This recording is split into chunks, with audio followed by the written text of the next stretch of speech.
Kalam sabna hairami mang haibasidi mangda mangba mangasi mang nate hairami mang haibasidi tumningba pokhandaba adu mang kawi hairami Kalam sabna maru oiba wa manga khak hairami mi khudingmak hek hogatpagi hek matungda masamakta haigadaba wa manga khak hairami wahai manga khak adu khangminnasi hogatpagi hek matungda isamakta haibiyu madudi ai pumnamaktagi afaba mi amani Taibangpan asida mayam pumbagi marakta ai pumnamaktagi afaba mi amani Sor sangna hondhabiraga isamakta haibiyu ai pumnamaktagi afaba mi amani mayamna khalamgani ai pumnamaktagi afaba mi karamna oigani aingondagi afaba mayam ama leiri ai mayam pumnamaktagi karamna afaba oigani haina ai di pumnamaksing asigi mangda karisu natte Wakal haibasi yamna taraina khanba yade wakalgi matungina aikoigi thabak sui isamakna thajaba yajaba tagani madudi ai pumnamaktagi afaba mi amani nangna ayuk hapgatpa khudingi ai pumnamaktagi afaba mi amani haibasi nongma nangna nasana nasada thajaraklabadi nongma soidana afaba numit ama soidana lakani ani subada hayo ai mai pakpa misak amani punsida karigumba maithirabadi Isabu maithiba amagum hanthana khalli matam aduda kananasu haide ai mai pakpa amani haina maithirabasu mai pakpa amani haina khanduna yeng hek wasi nangna thajabaga nangi wakal maithiba amagum khanbagi mahutta mai pakpa amagum khallabadi nangna pangthokadoriba thabak adu mai pakpagi saruk cham hengalakani ahum subada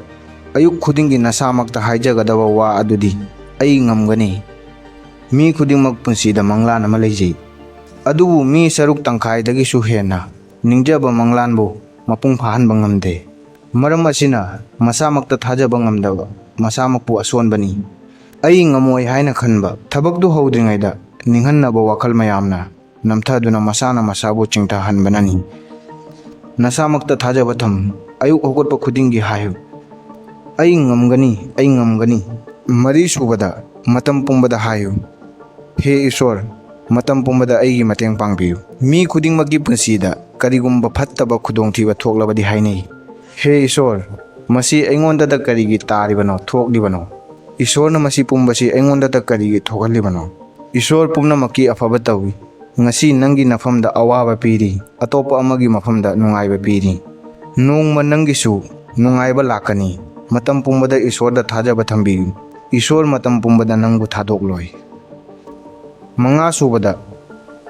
nasada haijagadaba wadi ngasigi numit asi aigi khaktani ngasi phau jaha oigibado oigre adu ngasi asidi aigi tani ngasi haiba numit asidagi aigi khwaidagi afaba numit semgani ngasi su aina ngarang tauna lakhibadu